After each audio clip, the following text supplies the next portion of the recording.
All right, that was quick. Excellent. Well, welcome back to the fourth talk and the last talk here at our Education Summit, our Educate Summit.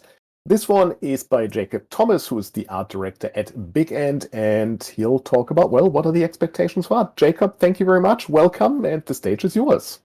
Hi, it's nice to meet you. All, kind of.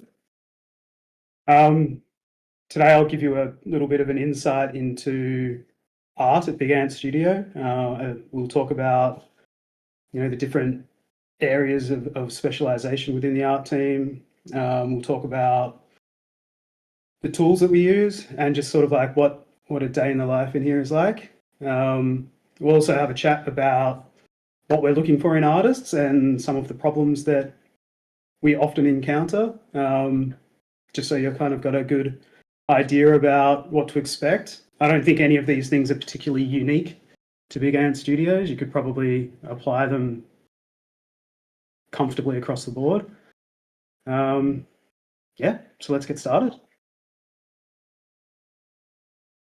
So I'll give you a quick rundown about us, who we are and what we do. So we make sports video games here at Big Ant Studios. We're in Melbourne. Excuse me, sorry. We have a fairly robust catalogue. Cricket, AFL, tennis, rugby league, rugby. There are other sports that we've done in the past. There are probably some more that we'll do in the future, but that's our core catalogue.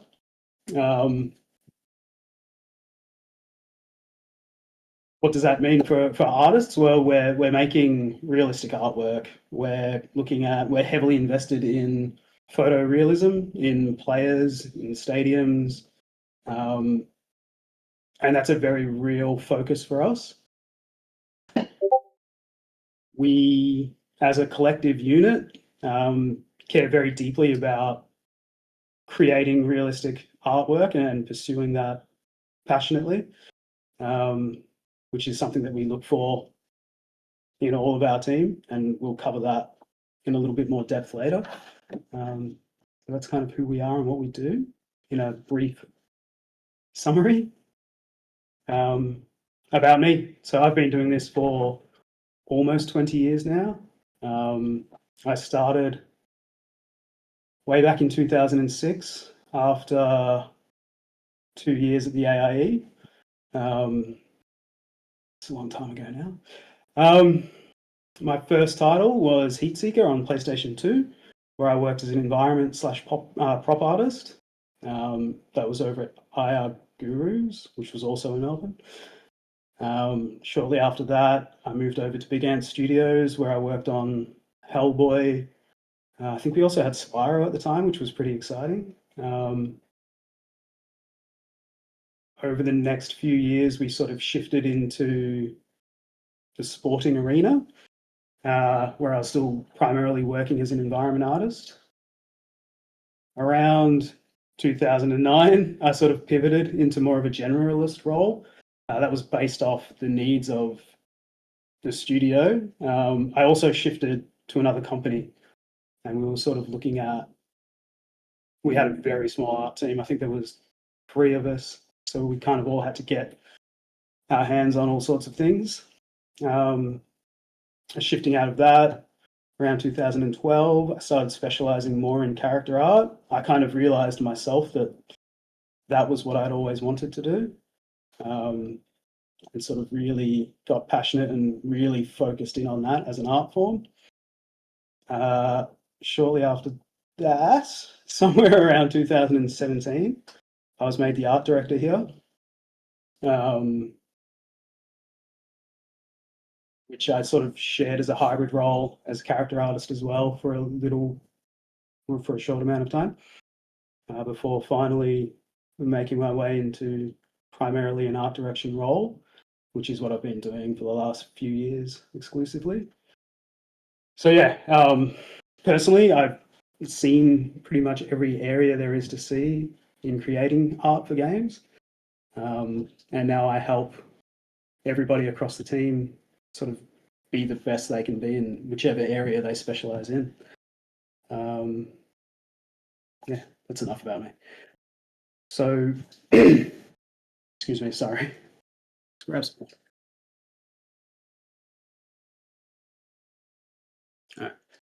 All right. So the art team, I'm not too sure whether this has been broken down for people in here before, but we tend to specialize once we get into a larger team. There's not so much capacity for generalists when we're talking about big teams. Like I mentioned earlier, when there's small teams, generalists are a little bit more common, but here we tend to break people up into what their primary focus is. So we're talking about environment artists who are responsible for stadiums, cutscene environments. They make fantastic looking props and set dressings for all of these places.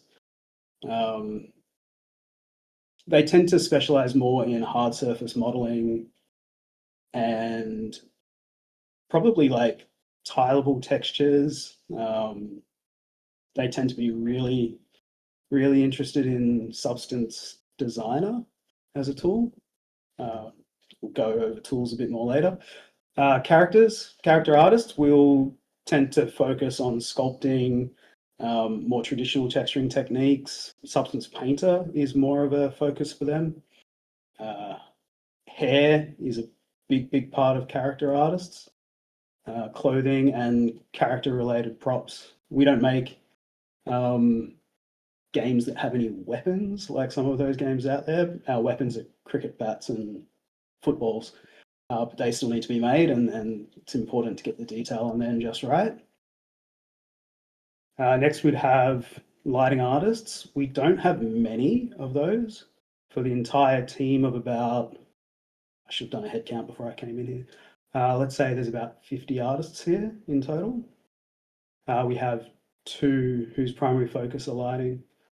And they're responsible for creating the atmosphere and the mood of the game, as well as making sure that gameplay plays out the way we intend it to, making sure it's all lit nicely and you can see what's going on.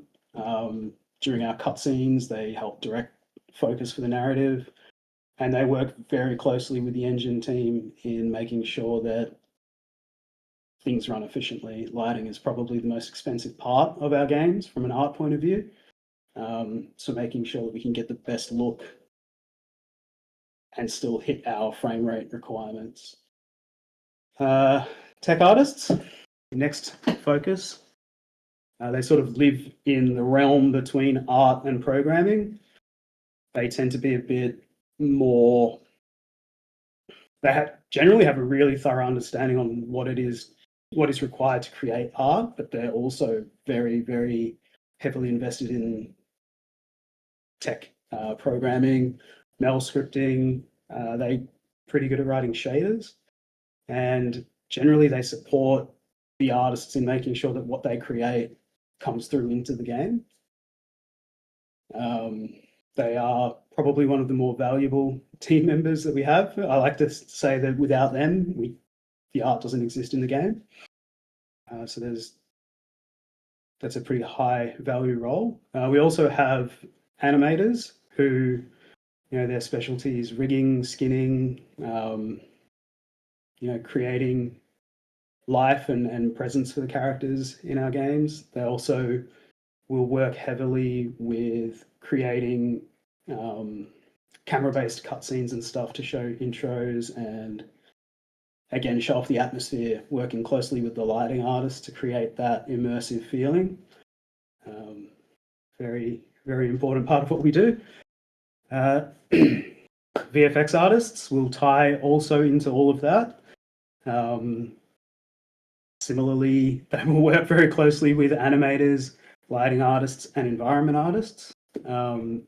Their primary role, creating particles, doing the weather, and really breathing life into the environments. It's something that I tend to make this really weird analogy, which is like a game without particles is like a cake without icing. Or sprinkles. There's like no fanciness to it. It's just might taste good, might get the job done, but you want the icing and you want the sparkles. Oh, sorry, the sprinkles. Very important part of video games.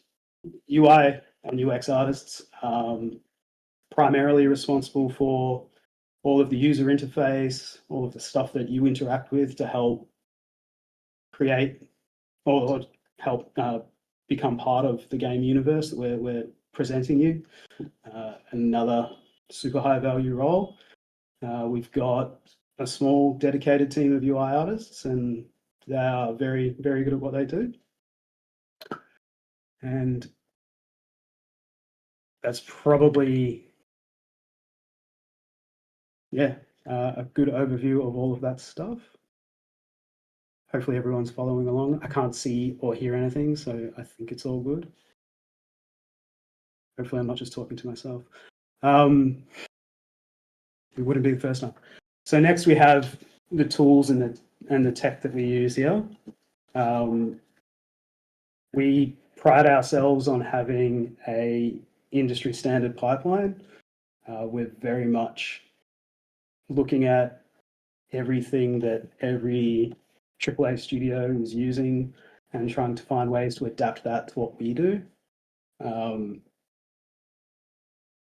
That said, the main tools that we use being Maya, the entire Adobe suite, ZBrush, the entire Substance suite, Figma, which is primarily used by UI, UX, as well as for we use FigJam to help design out features and stuff that we're trying to work on. We have a proprietary engine here, which is probably the biggest learning curve for anybody coming into the studio. We'll go over that a little bit later.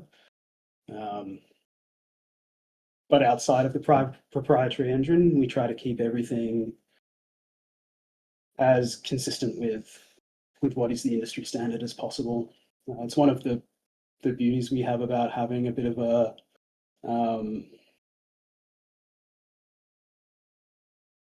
an open, flexible art pipeline is we can adapt and change as needed. We also use a file versioning software. It's taught us Git and SVN. It's fairly straightforward stuff. I'm still learning how to use Git after using it for almost 20 years. SVN I'm pretty good at. Git's a little bit more, but again, they're pretty straightforward.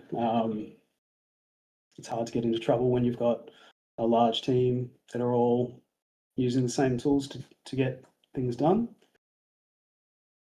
Our task management software is Helix Plan. It's not super common, but it works for us. We've been using it for a number of years now.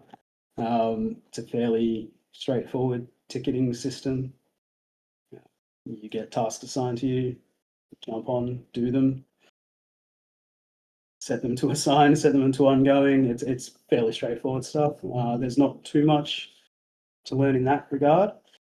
I probably just want to touch on sort of Blender a little bit in this section. I know that it's very common. We do use it. I tend to have no real issue with what tool is used to make any high poly asset. A high poly is a high poly at the end of the day. But it is very important that our low poly models go through our pipelines, which only exist in Maya. So I tend to try to get people to stick to Maya for low poly game ready assets. But outside of that, if people are more comfortable with Blender for high poly and subdivision modeling, that's definitely something that we can entertain. That's about it for tools and tech. I also have no idea how long I've been going for, so I don't know if I'm going too fast or too slow. Hopefully someone will let me know if I'm doing It's all good. It's all good. Don't worry, you're doing great. We'll remind you. Thanks, James. Cool. So, day in the life. What does it look like working at Big Ant Studios as an artist? It's largely what you would expect. We don't do anything too ridiculous here. It's a bunch of artists collaborating, trying to make really good looking artwork. That's the gist of it. We have, in the Melbourne studio, we have a dedicated office space for the art team where, it's very open, collaborative. We sit grouped by discipline. So we have all of the character artists in one area, all of the environment artists in another area, and animators have got their own little section of that floor. We also have a studio in Adelaide, which is very similar.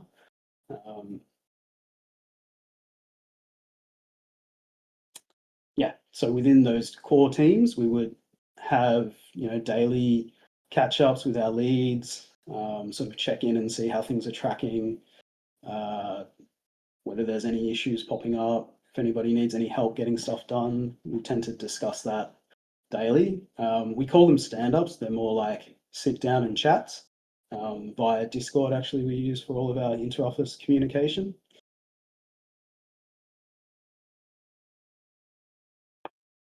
We'll do weekly team meetings. So that happens on a per team basis. We'll catch up once a week and sort of chat about the week that was, about anything that's come up. We'll also go over any particular cool stuff that people have done during the week. That's a nice, fun part of the week, is sort of, getting to highlight assets or techniques or tools that people have sort of popped up with during the week. Outside of that, it's kind of standard workflow where we're creating whatever assets are required based off the project needs, checking them in engine, getting reviews done, doing little paint overs and feedback sessions. It's all fairly standard art life.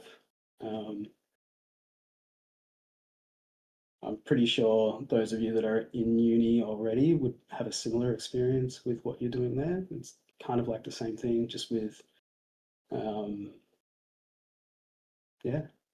with actual licensed content and real games that we'll be putting on shelves at some point.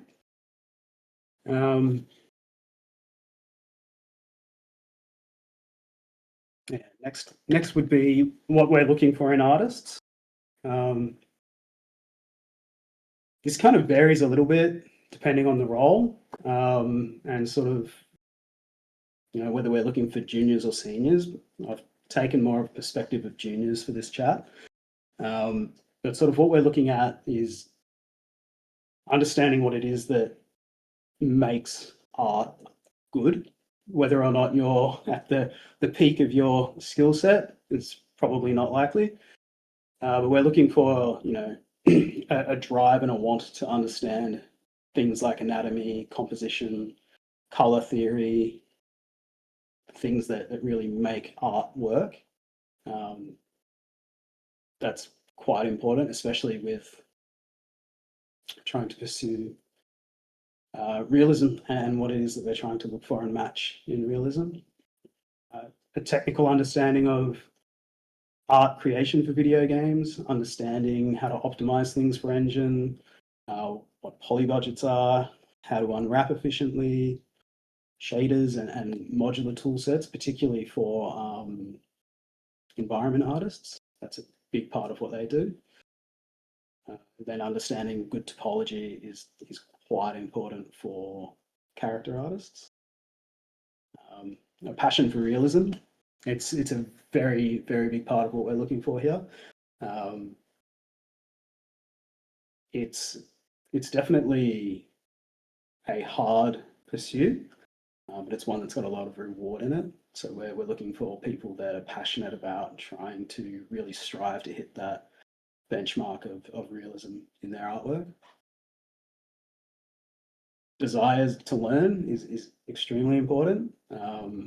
I often say that, the education that you've gone through, it gives you the skills to get into the industry, but once you're here, you need to learn how to become a production artist, and that's what really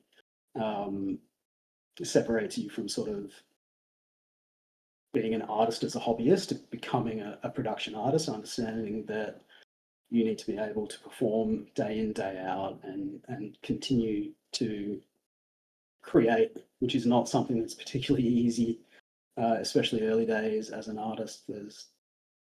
There's generally peaks and troughs in your creation and creative process, and trying to find ways to smooth that out and identify when you might be hitting a trough or a peak and try and balance all of that. Communication skills, very important. All art is collaborative. We look for people who like to interact with each other. Part of the interview process here is meeting members of the team that you'd be working with and building an initial rapport. We like to work together to upskill and create the best, or help each other create the best that we can. And you all also need to interact with every other department in the studio. So whether that's from QA to production to sound, everybody gets sort of involved and interacts at some capacity. And most importantly, we're looking for good people. I think that if you are a good person, you care about the team and what it is that you're doing and your position in that team, then that's going to get you a long way. It's very important.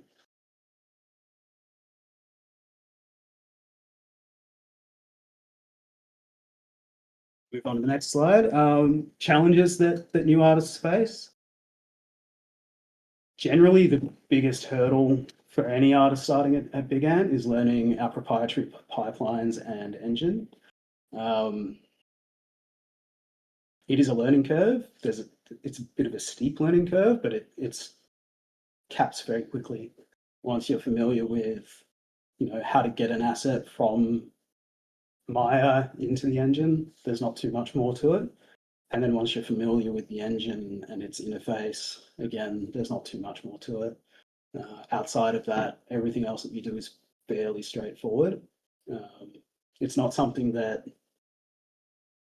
is particularly well documented. It's an in-house tool. It doesn't have, you can't just go to Google and search for how to do a particular thing. So you need to rely on being able to ask your team on how to do things, which jump around a bit, but yeah, knowing who to ask questions to and knowing that you can ask questions is probably a bit of a challenge that people face early days.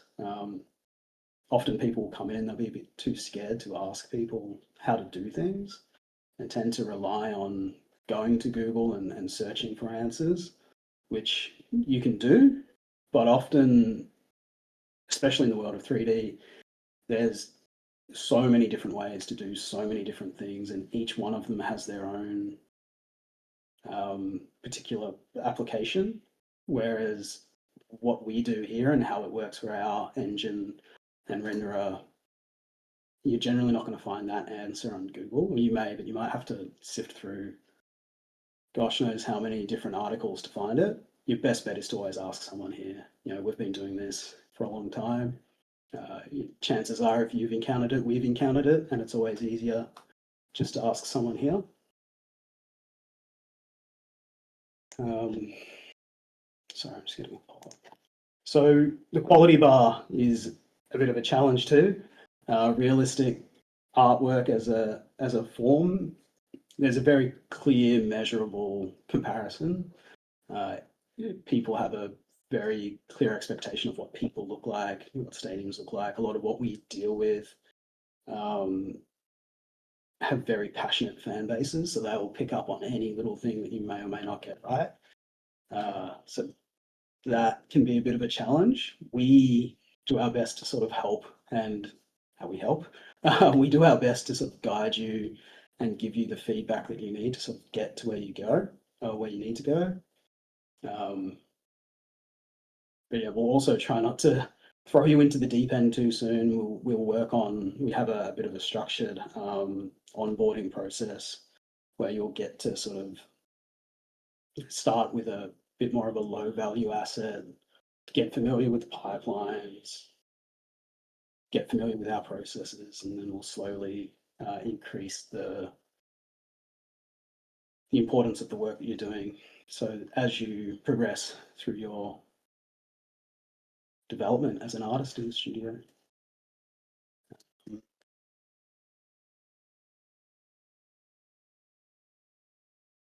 Yeah, I think just to recap, I really think that knowing who to ask and when to ask questions to. That's probably one of the most valuable things that you can do in any studio. It's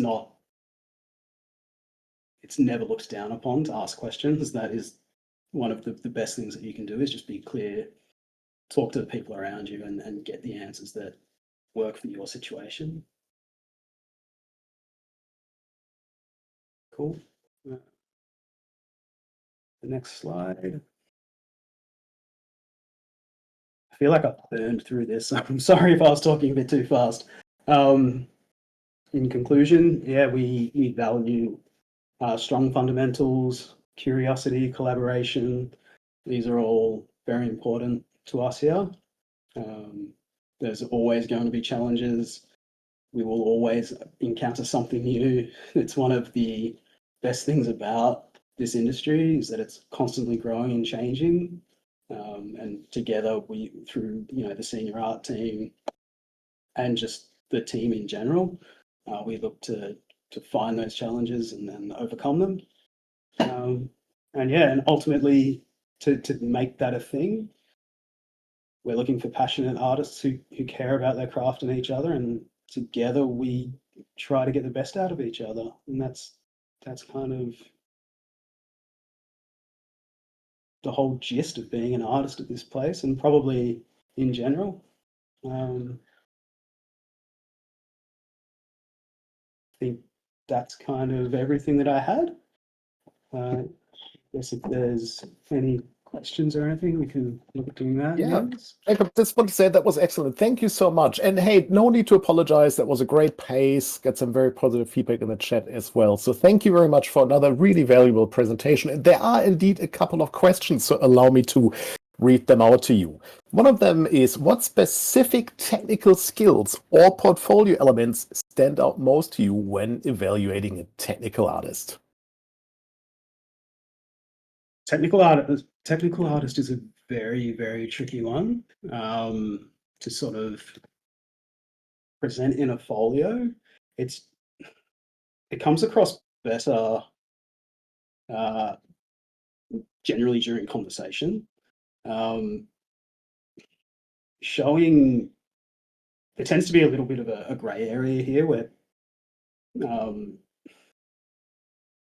like showing shaders and how to create shaders is a very, very good tool. Showing good breakdowns in your art assets, like showing that you understand like the technical side of things, whether that's textile density.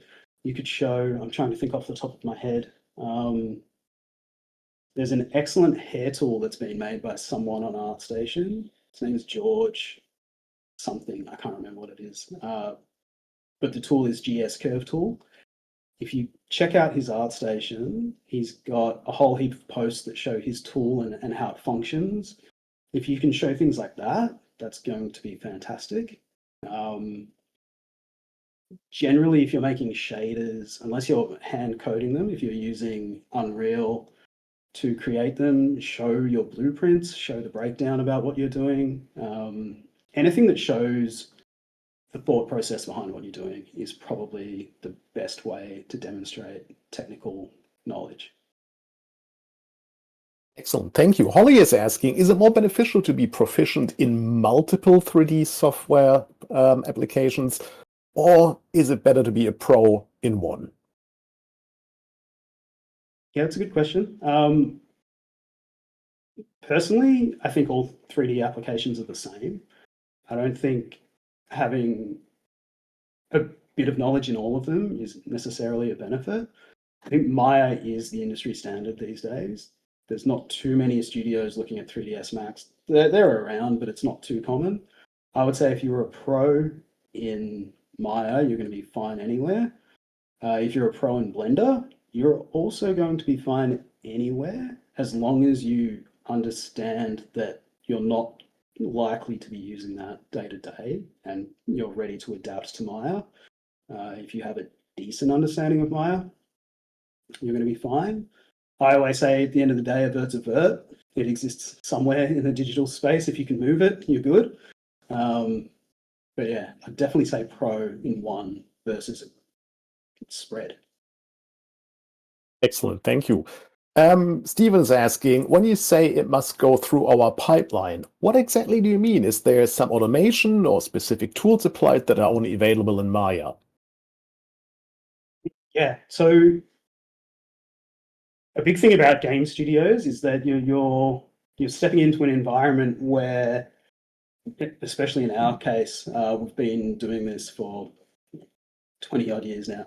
There is a legacy of tools that exist that take the asset from Maya into the engine. There's a series of scripts, shaders. Like there's a number of technical requirements that exist that the entire structure of the art team have been built around. It's not some. It's very rigid. Once this machine's in motion, it's very hard to stop. So yeah, it's a combination of all of those things. It's like shaders, scripts, even file formats.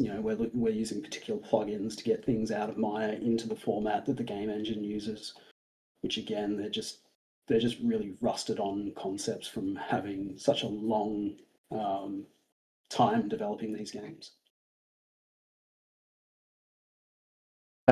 Thank you. Tobias is asking, what's the best place to have your portfolio? Personally, I'm always going to say the same thing, ArtStation. I think unless you're applying for a job in UI UX, making your own website is just a complexity that you do not need to worry about. ArtStation's there, it exists. It's very easy to access. You upload your artwork and everybody can see it. There's no barrier to entry. It's just there. It works. Their mobile site is optimized. Everything is done for you. Unless you're applying for UI UX and you feel like you can create a more immersive experience and show more of who you are by creating a website, then by all means do that. Outside of that, I just wouldn't worry. ArtStation is king. Great, thank you very much. There's another question here. I see you don't have a graphic designer / artist. Do you usually get graphics from Cricket Australia or AFL for the games directly? Do they send this stuff to you? Yeah, that's a good question too. We actually do have graphic designers. I completely missed that on my slide. Their primary responsibility is, either liaising with the license holders to incorporate their brand elements, or they'll also be responsible for creating our game's logos, the cover art. They also have a few other roles that they help assist within the development team. But yes, we do have graphic designers. They kind of work in a very similar realm to the UI UX team. They're just not so hands-on in the UI UX, but they kind of work side by side. By the way, keep your eyes out for jobs at Big Ant because they sometimes have some really interesting ones. I saw one the other day about a cricket specialist. I think someone who had to be like a cricket data nerd, and I thought that was so interesting. So, if you have a passion for sports, there's a great way to combine it with your passion for video games. We have another question here that is somewhat similar to the one we've asked earlier about the specialization in a software. For juniors, is it better to show flexibility in different styles, for example, realism versus stylization, or should you hone in on one particular style? Yeah, that's a very good question too. Back in the day when I was coming through as an artist, the benchmark was always to have 4 pieces in your folio, which was one realistic, one stylized, one hard surface, and one organic. You can mix and match themes and genres throughout that, but 4 benchmark assets was always the standard that you would try to achieve. I feel like that should never change, especially as a junior when you're trying to find your feet. If you can show within your folio that you've, explored a diverse range of themes and subjects, I'll have a good understanding about you and where you're at with your art skill. And then based off conversations, we'll sort of discover whether or not this is the area that you want to sort of pursue, which often people do, unless they've absolutely hated realism and they're like, nah, don't want to go near it. They'll probably take it out of their folio at that point, and to be honest, they probably won't apply here. But Yeah, I think the benchmark for all people starting is to experiment, try all of the things that are out there. You're not going to know what you want to specialize in for a little while. Like from my slides, it took me quite a few years to figure out that it was characters that I wanted to do. So yeah, just show that you're open, but you've tried it all. I think that's a good place to be. Yeah, excellent. And I guess also depends on what studio you're applying for, where you put the the focus, given that you, for example, value realism over certain other styles. So, it's probably worth to be proficient, but when you apply, make sure that you actually also adjust your portfolio to the employer you want to work for. Look, we have time for one more question before we go into the lunch break. Where do you actually go to apply for jobs, or how do you network to get hired? It's a great question. Where do you go to apply for jobs? I think we have a job section on our website.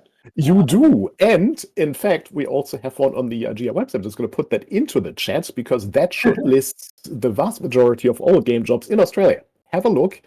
But the networking aspect, I think that's a good one. Yeah, that is a good one. I know there's a whole bunch of industry meetups that happen from time to time.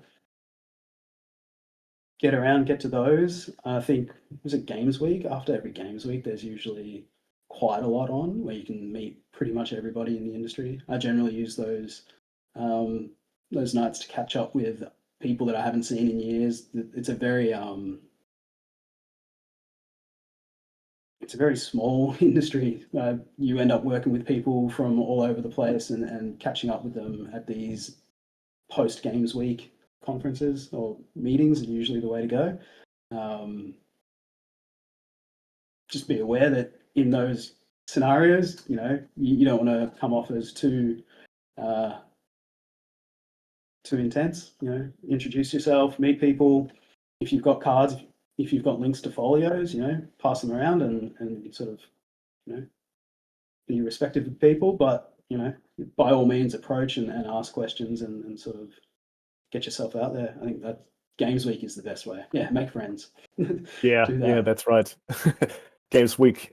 So that's Melbourne International Games Week, the annual pilgrimage for the Australian games industry, including our GCAP conference as well as PAX Australia. But look, there are also, depending on where you are, there's a good likelihood of there being local meetups. So that's happening here in Queensland, for example, once a month. There is a meetup in Brisbane. You have the same in Sydney and Melbourne.